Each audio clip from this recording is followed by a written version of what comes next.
Hello and welcome to LitNet. A new political scene awaits South Africa after the 2024 national and provincial elections. It is the end of one-party rule.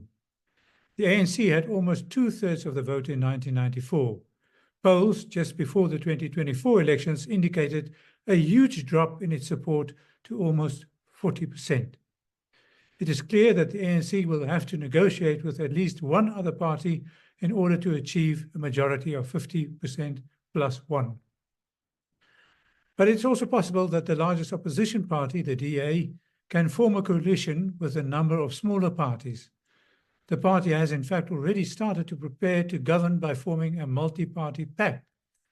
They believe together they can achieve enough support to negotiate a viable coalition government. The man who facilitated the process was Professor William Gumede from the Wits School of Governance. He is our guest, and he will tell us more about what happened behind closed doors. Welcome, Professor. What was the atmosphere the first time that these parties met together? Let me take you a little bit back. So when we had the 2 days of the National Convention with journalists sitting on the outside and so on, we actually had been working for weeks behind the scenes. Me facilitating the process. So, I mean, when you ask, how was the atmosphere? So, my first arrival to the group, it was an online meeting, and online meetings are not so easy. Often, to read the pulse and to get the energy, because it's not like in a room where you get the energy of people and you can adjust and so on. And but I think for me the most important thing was that the sense that for the sake of South Africa, they have to pull together and work together and find ways to get over their own individual egos, over their own individual sort of their party interests, and also over past conflicts in order to put together South Africa's first pre-electoral coalition, which has never been done before, and people were very skeptical during the time on the outside that it could ever happen. Was there heavy debate? I mean, to say heavy debate is possibly an understatement. I mean, you have to think if you think in terms of in the group were people who were that used to be part of or rather the people who fell out in parties, say in the DA, some people came out of the Democratic Alliance, who were fierce opponents. And there's often nothing as fiercely opposing someone who you had walked paths with in the past. And the idea of friendships and colleagues who work tightly together falling out and not speaking to each other, and now have to, for the sake of the country, for the sake of only South African citizens who are looking for something, who are looking for hope, who are looking for something different, for political parties to cooperate. And now that I have to put, that these individuals have to put all of these things aside and work together. I'll give you one example. During the first meeting, one politician was talking and then stopped talking, and he was very upset. And he said, while I was talking, somebody, so-and-so, was looking through the window, scratching their head, making funny faces, and so on. This is absolute disrespect. I've been watching that individual when other people spoke, and the person was very attentive. I think there's an issue that needs to be discussed here. I mean, that's just, just an example. There was an online meeting. Just the tensions at the beginning. Well, at the same time, there were tensions. There were also an excitement and the understanding that if they can pull it off, is really will offer South Africa a potential alternative, or at least a vehicle to push the ANC to under 50%. Were there particular issues that you had to deal with and that they differed from each other? I mean, the difficult thing is, I think it's, the extraordinary, and I'm going to explain it in a different way.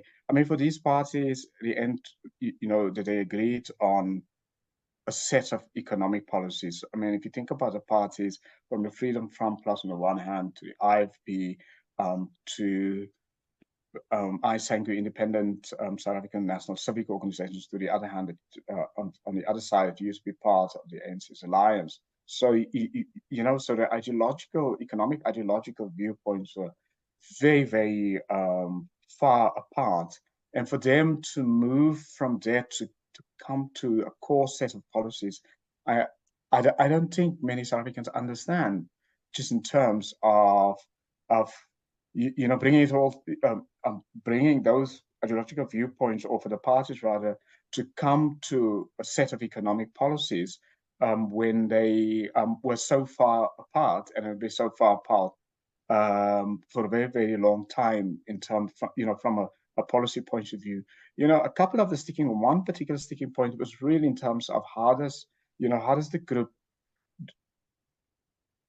do they bring in the Economic Freedom Fighters, which is, a populist party, a leftist populist party, not a very reliable party, not a very pragmatic party, and a party that in previous coalitions at a local level would just, would leave at a drop of a hat, and a whole coalition would collapse. The second one was also the Patriotic Alliance, again, a party that was not consistent, and with some very dubious individuals, for example, in the party. Does a coalition bring those type of parties? These are parties of the extreme into their fold. So that was really a very, very big debate on how to handle, bring them in or keep them on the outside. Apart from issues, there were personalities. You said earlier some of these politicians had to put their egos aside. So in particular, was there a problem between two individuals or three individuals, or some who took time to come into the fold? I mean, and obviously, I won't be able to name, yes, to give names, and so on. I was particularly sad because part of my mandate was to talk to other parties on the outside. There was a couple of parties on the outside which I think and still think they should be part of the multi-party charter, and they should not be outside. And the difference, or rather, the disputes around bringing people in, or people's unwillingness, is one or two parties where individuals, their unwillingness to join was nothing to, was nothing to do with policy or ideology, but on personality, on personal grievances and personalities, which for me was sad. So, a couple of parties that is on the outside of the MPC that should have been in the inside, there were no differences between the MPC members. When I say no dramatic policy differences between the MPC individual members and also the group, and with some of the parties that didn't come into the fold. And for me, that was the sad part. So, the idea of personality differences. And I mean, I'm just going to give you, I mean, even if you look at a broader trend outside the MPC, many of our new political parties in the post-1994 that were formed are mostly breakaways from existing political parties. whether it is breakaways from the ANC or whether it was breakaways from a democratic alliance. And often the breakaways are not based on ideological or on principle or on policy differences, but on personalities. So many of South Africa's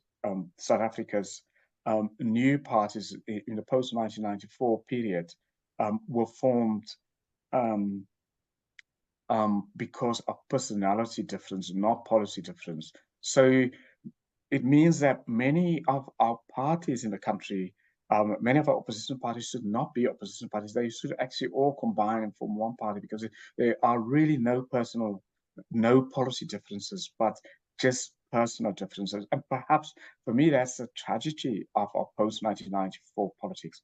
Because of that, the personality difference politics, it has meant that the ANC has held sway, the ANC has retained its dominance because the opposition parties have fallen out, not over policies or ideology or over direction or over what kind of country we should be creating as South Africans, but over personality differences. And I think for historians, when they look back at this period from 1994 to 2024, the 30 years, which almost in a way, the last part of the 30-year period has become, I think, lost years for South Africa.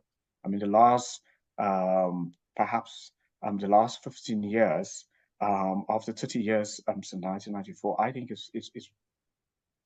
there are lost years for South Africa. I mean, we've deindustrialized. Crime has gone up. So we have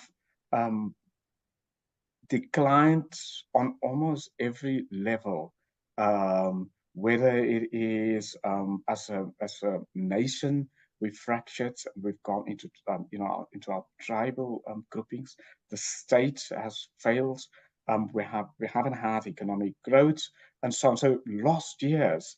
And the country has been directionless. And we compare ourselves to our other emerging markets, our peers, Poland, for example, they came out of communism.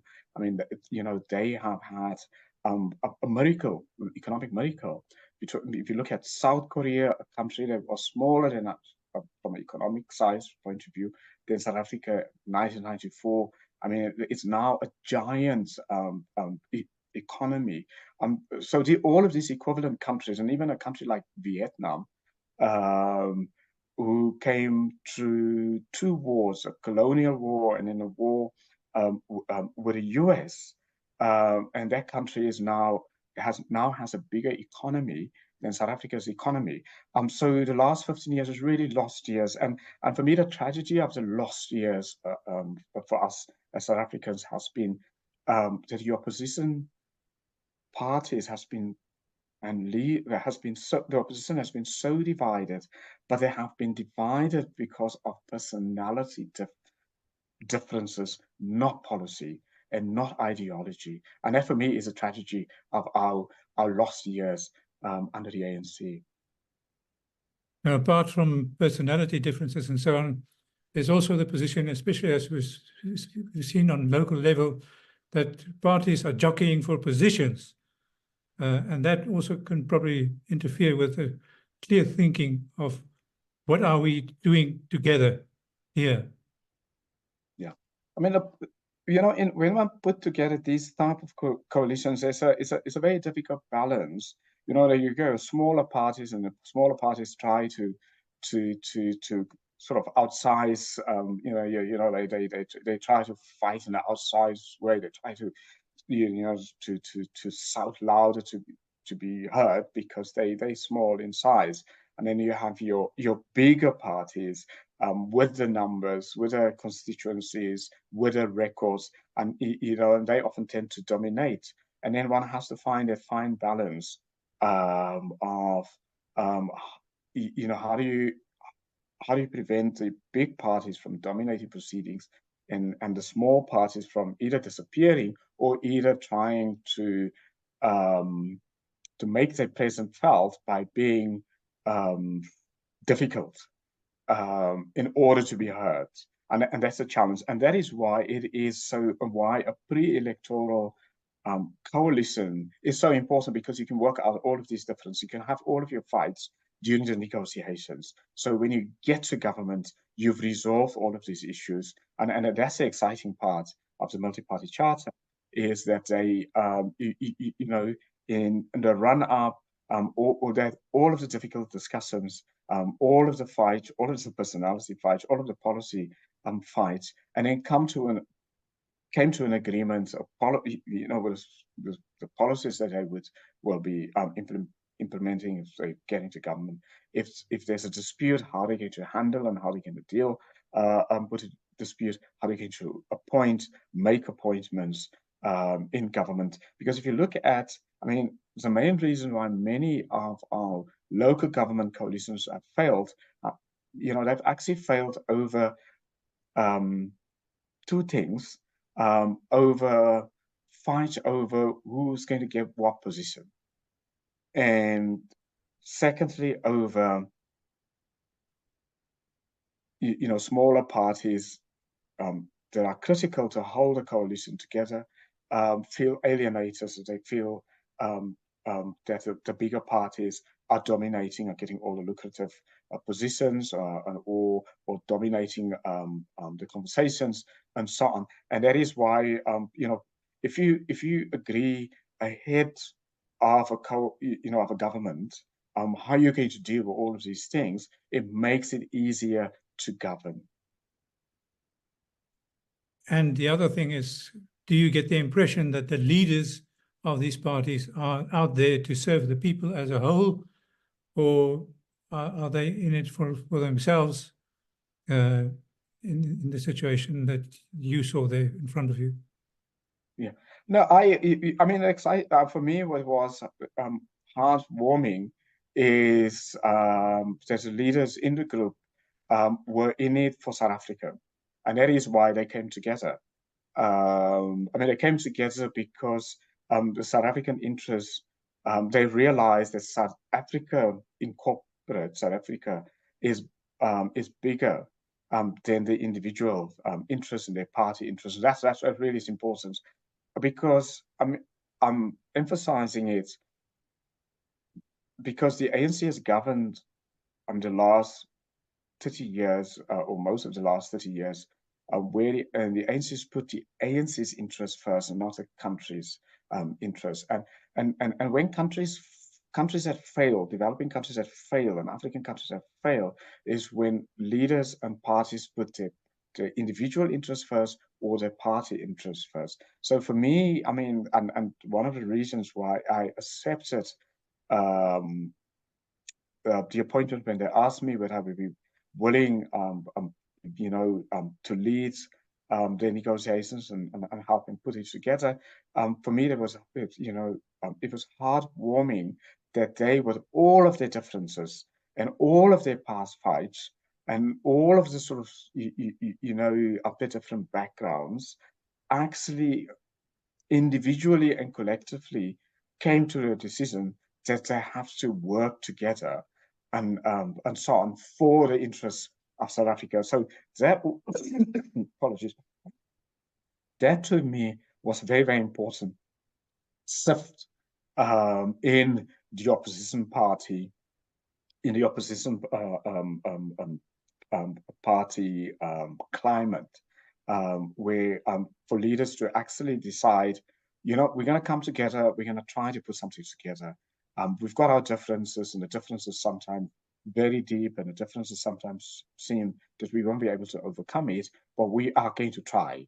We're going to make, you know, we're going to try, and we're going to do our best for the sake of the country. And for me, that is momentous. I mean, even, for example, if it's, let's say if it's not up, if this elections, if they're not in government in this election, just the fact that they came together and they put something together, this will be the foundation for the 2029 election. And that's the exciting thing, because, you know, one has to have the long view. Let's just say that the ANC is in power in a coalition with other parties. smaller parties, with the EFF or with Umkhonto Wesizwe or with Aljama or with Good Party and so on. The MPC as a unit, they've laid their foundations. And I think, the foundations will be very important. I mean, it will be important foundation for the realignment of South Africa's politics in the next cycle until 2029. And in the next, in the upcoming local government elections, which is coming sort of midway between now and 2029. So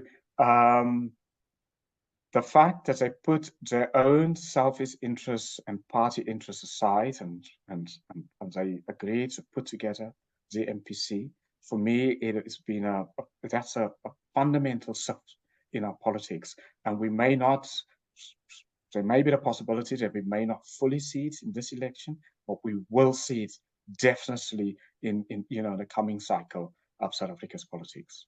Do you think that voters and leaders in South Africa have moved beyond the old ways of doing things, voting according to race, the past, and so forth? What is important about this election, it is the election that brings to an end the liberation era.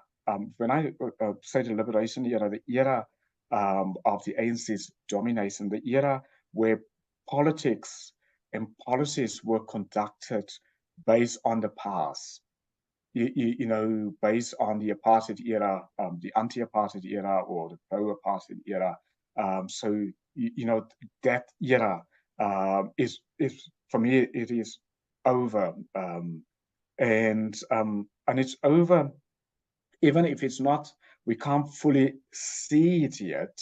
I think we've come to the end of the cycle, because a couple of things have happened in the country. Firstly, the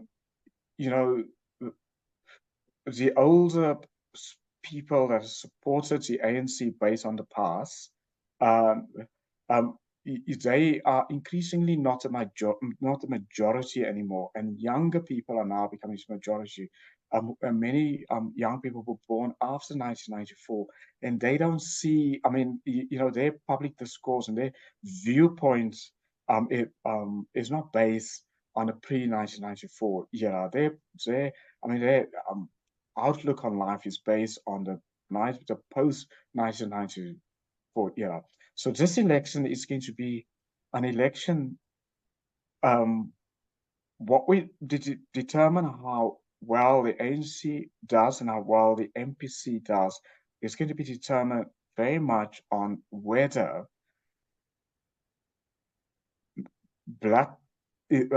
enough Black voters can break the psychological barrier of voting for the ANC based on identity and voting based on the past, connectedness with the ANC, and also voting almost like, I mean, many voters in the past have voted as if the ANC is a football club, like a Kaizer Chiefs or Amazulu, that you support through thick and thin, and so on. And this election, I think, will finally make a break with that kind of group voting, where you vote, or rather identity voting and solidarity voting based on the past rather than based on the present. Now, because the problem is, if people don't vote on the present, they will get continuing poverty, continuing unemployment, continuing corruption, because voting on the past has been giving the ANC a free pass to do whatever they want to do, because they feel no pressure, because the people have voted for them based on the past. So why would they want to change? Why would they want to become more honest? Why would they become more accountable and more competent? Because there's no incentive to do that, because they voters in the past just turned up and voted for them like they are, the parties, the Kaizer Chiefs Football Club, that voters supported through thick and thin, through loss and through victory. And that is what we need to break in order to get the South Africa that we want, to get a prosperous South Africa, to get a accountable South Africa, to get a safe South Africa and the wealthy South Africa that we want. And this election, I think, will be the first time where a significant number of Black South Africans will cross that psychological barrier of voting against the ANC. And that is why this election is such an important election. And that is why it was, for me, why it has been so critical to form the MPC as a group, to offer voters who have been voting for the ANC based on the past, based on the sort of football club mentality, and who have been afraid of the unknown, afraid of being outside the ANC fold, of voting outside the familiar identity. So the MPC offers them a roster of parties that they can vote for. And maybe the second barrier that ANC voters have to overcome, and that many of them will overcome, I think, in this election, is the barrier of, people make the argument, often the wrong argument, that, well, there is no party I can vote for. Or secondly, they make a related argument saying, well, there's no party with the policies that I can agree with. Now, one can't vote for a political party because you agree on all of the policies of a party. I mean, they're not perfect political parties.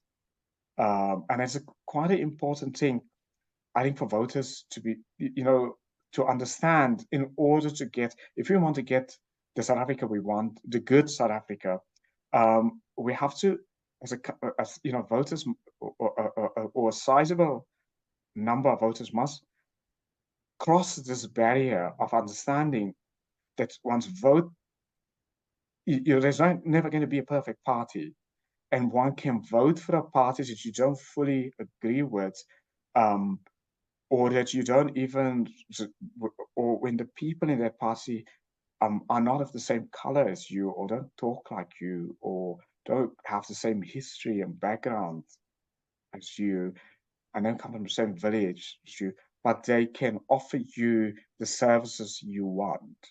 They can offer you the safety you want, and so on. So that's a barrier. That's moving from identity-based politics to the sort of competence-based politics. And I think in this election, we may see a sizable number of Black South Africans crossing that barrier from identity-based politics to competency-based voting. What did you tell them? What are the basic rules for forming a successful and sustainable coalition government? I think, the first one is to, when leaders make a decision, to think of the interests of the country first, and not in the interests of the party or individual interests. I think that really is, for me, very important. So sit still and think about the country's interests first with every decision. In a dispute, what is the country's interest? That comes first. Secondly, the successful coalition is about compromise. You can't, you can't get everything you want. You're not going to get 100%. You can get 60%. That's important. So, self-interest and selfishness in a coalition won't work. So, compromise for the common good is very, very important. Thirdly, is ego in a coalition will have to be set aside. Now, obviously, it's important we all have egos, and politicians have bigger egos.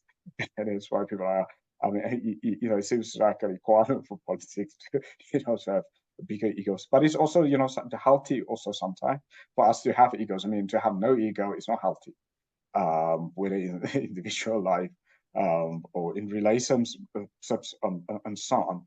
But but to have a healthy ego, not a toxic ego. And what does a healthy ego means is to be self-aware enough to understand that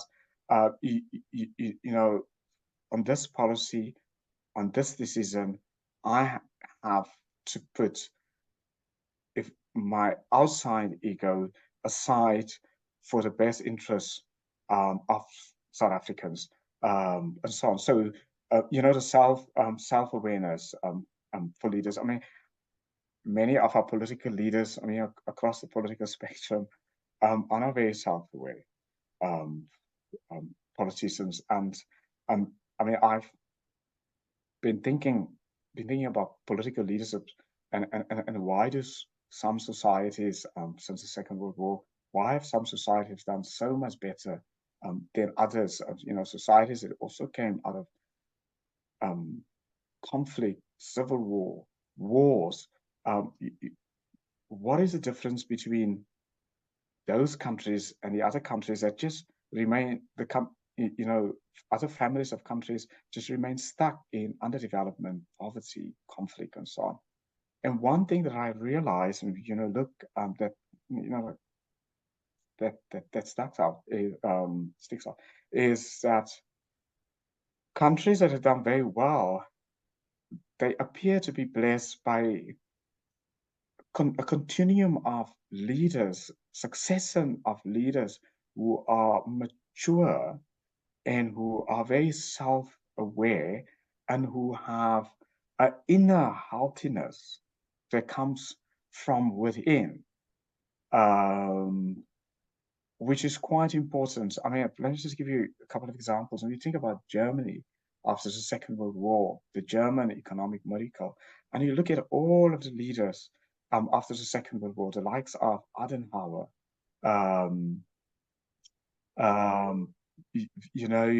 more recently, Angela Merkel. So almost like succession after succession of leaders from whatever ideology, whether it is ideology of the right or the center or the left, very, very leaders that are very have a sense of, are self-aware and have a inner help from within. And again, if you even outside Europe, if you look at Japan, that came from the devastation of the war. If you look at the leaders all the way from after the war to the late 1980s, and that's great Japanese economic miracle, which Japan grew from economic war devastation and society devastation to the second biggest economy in the world. If you look at the leaders, all very self-aware leaders that look at the bigger interests of the society, leaders that look at the long future of the country and the legacy for the a future legacy for the country, and leaders that were very, very self-aware and that led from within rather than from without.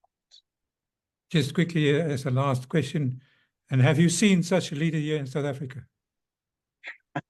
That's a very tricky question. Thank you, Professor. Go well.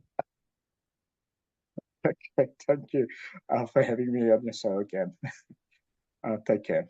God bless.